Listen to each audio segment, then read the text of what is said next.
What if the biggest threat to Canada's economy right now isn't just tariffs, but trust itself? And what if one of America's top economists just exposed why any deal with Trump could collapse at any moment? Stay with me, because what you're about to hear changes how you see US-Canada trade forever. Donald Trump wants another deal with Canada, but according to one of the most respected economic voices in the United States, Canada might be dating the wrong guy. That's not a joke.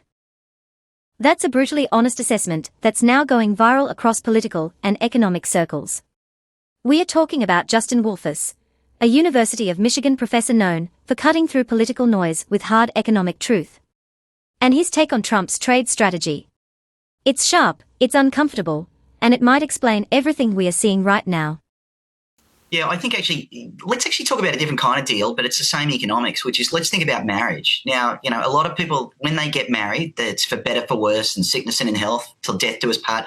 And what happens when you get married, you've got that guarantee that you and your partner are going to be together forever. So you really mix your lives, you intermingle them. You find every way that you can support each other and enrich each other's lives. That's one model, and that's how we used to think about trade deals. Now, let me tell you about a different kind of bloke. There are some people out there who get married, then get divorced, and then get married and then see a Sheila out the side of their eye and then get divorced, and then they get married and they get divorced. And after they've been married a few times, certainly the next person that bloke meets is sort of going to realise this is not a bloke who keeps his promises. As a result, you're going to end up with a different sort of marriage. It's going to be a more transactional marriage. You're not going to get deeply embedded in each other's lives. And I think that's the problem. Wolfus breaks it down in a way anyone can understand. He says a real trade relationship is like a serious marriage. Think about that for a second. A long-term commitment. Built on trust. Stability. Shared investment. That's what agreements like NAFTA, and later its replacement, were supposed to represent. But then comes Trump's approach. Wolfus describes it as something completely different. Not a stable marriage, but a cycle. A pattern. Get married. Get divorced. Find someone new. Repeat. Over and over again. And here's the real question: if someone keeps breaking commitments, would you trust them again? Because that's exactly where Canada is right now. Instead of building a deep, long-term economic partnership, Canada is dealing with a partner that has already broken trust multiple times. First came tariffs that many experts called baseless. Then came even more aggressive measures. Like the shocking 50% tariffs that hit goods that were supposed to be protected under existing agreements. So what does that signal to Canada? It tells them the rules don't matter. And if the rules don't matter, what does any deal even mean? That's where we are with the president right now, which is Canada was serious about a deep marriage. That's what NAFTA was, and the good faith reenactment of CUSMA. The problem is that you're dating the wrong bloke right now, and he's not shown that track record of reliability. He hasn't, but the deal largely has. I mean, CUSMA still defends Canada against the worst part of these tariffs because mostly everything that is CUSMA compliant is not applied. Now here's where things get even more intense. Wolfus points out something almost absurd. The current trade agreement still offers some protections, until it suddenly doesn't. Because at any moment, new tariffs can override those protections. At the same time, Trump introduced a global 10% tariff affecting nearly every country, with a few selective exceptions. So what's the message here? The rules apply only when they benefit one side. And when they don't, they get rewritten. So let me ask you, how do you negotiate with someone who can change the deal at any time? That's exactly why MarkCarney is taking a very different approach. Instead of rushing into a quick agreement, he's slowing things down. Watching carefully. Refusing to lock Canada into something unstable. Because here's the reality: what you sign today might not exist tomorrow. I guess, how do you square those two? When you think about we're supposed to be intensifying talks with the U.S. right now, how should those negotiators be thinking about how to approach this particular administration? Yeah, so it's worth remembering the whole history of this. Recall, CUSMA was in pretty good shape when we entered the second Trump administration. After all, it was a deal that some bloke called Trump had negotiated. The first thing that Trump did was he put fentanyl tariffs on Canada, despite the fact Canada doesn't really have much fentanyl. There was no carve-out there for CUSMA compliant goods. That was just, we're going to whack you over the head. So that was the first, if we want to go back to the marriage analogy, that's the first time the bloke cheats and he got caught. But you're right. He sort of came back and he sort of felt bad about it. And he said, I tell you what, we're going to whack you with all these tariffs, except if you're CUSMA compliant. And by the way, they didn't do that for anyone else. Right. They didn't do it for the Aussies or the South Koreans or the Brits, just this nice carve out. So the Canadians were doing something really well until last week. This new 50% tariff, it's one that says, you know what, we're going to go at you even if it's CUSMA compliant. So that's the thing that I think is a whole new phase in the trade war. Now, the funny thing, by the way, is the president then put a 10% tariff on every country around the world, including Canada, except for, once again, CUSMA matters. So CUSMA matters except when it doesn't. Now let's go deeper, because this is where economics meets strategy. Wolfers brings up a classic argument from economist Joan Robinson. It goes like this: if another country puts rocks in its own harbour, why would you put rocks in yours? In simple terms, tariffs often hurt the country that imposes them. So logically, Canada shouldn't retaliate, right? But here's the twist. What happens if you don't respond at all? What if every time one side takes a hit, they just stand there? Does the pressure stop, or does it increase? That's the tightrope Carney is walking right now. On one side, economic logic says avoid self-harm.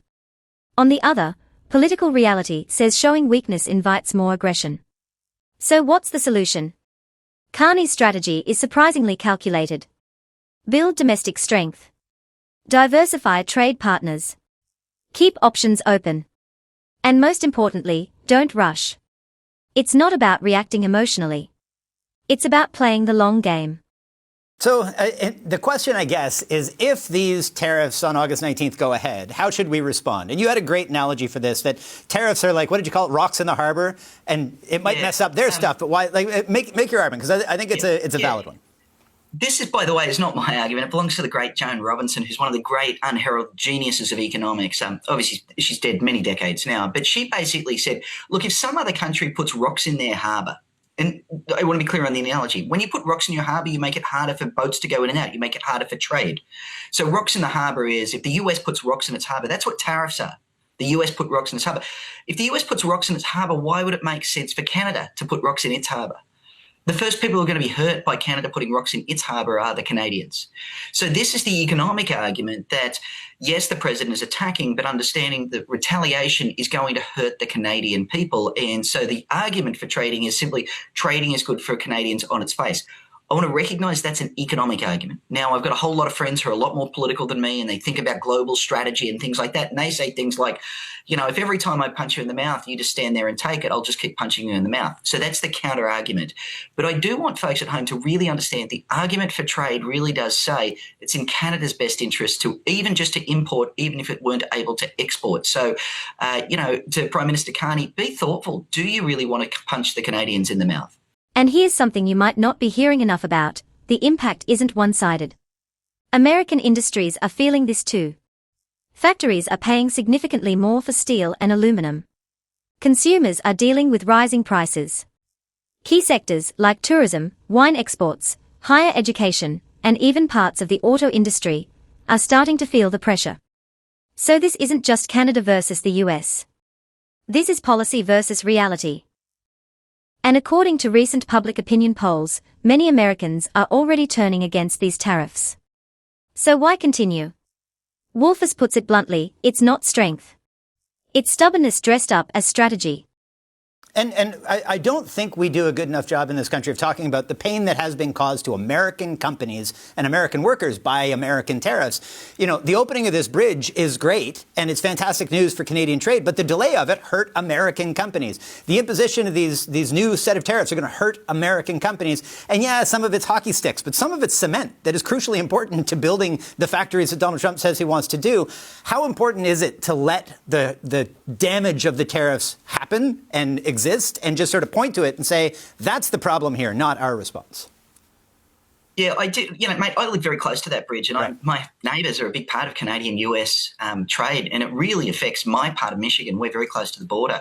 The hard issue is, it is true, the president is hurting Americans. The president is also hurting Canadians, and with your audience, I want to be very clear, you are feeling the pain. But we are also feeling the pain because, for instance, the steel and aluminum tariffs make it so that US factories are the only ones in the world that have to pay 50% more for steel and aluminum.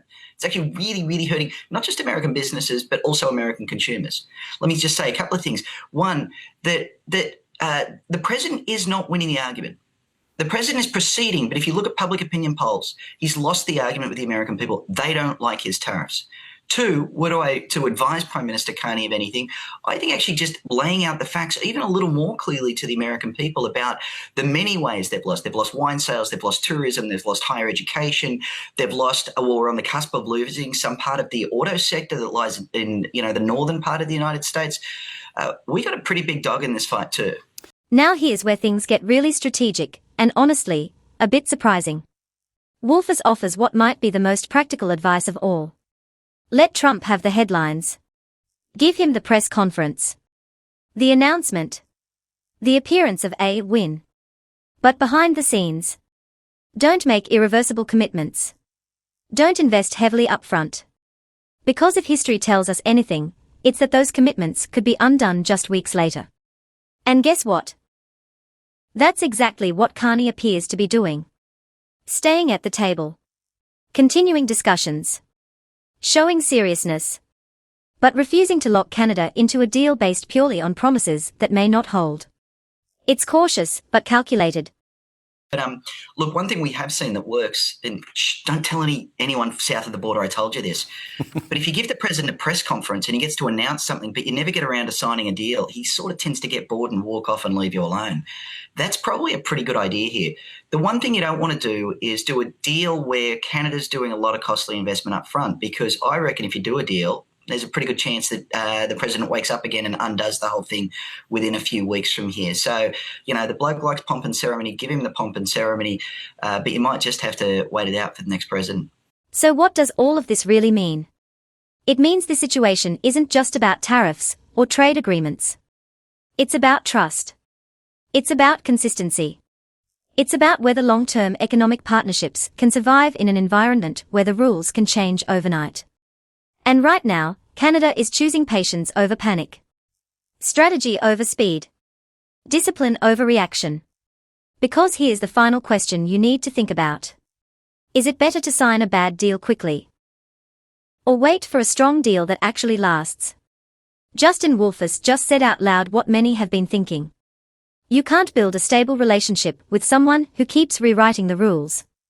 And MarkCarney seems to understand that better than anyone. He's not rushing. He's not folding. He's not reacting emotionally. He's playing the long game. And that might be the most powerful move of all. So what do you think? Should Canada push back harder, or stay patient and strategic? Drop your thoughts in the comments below, because this debate is far from over. If you found this breakdown valuable, hit like, subscribe, and share this video. Because conversations like this matter, and the truth needs to travel further than the tariffs.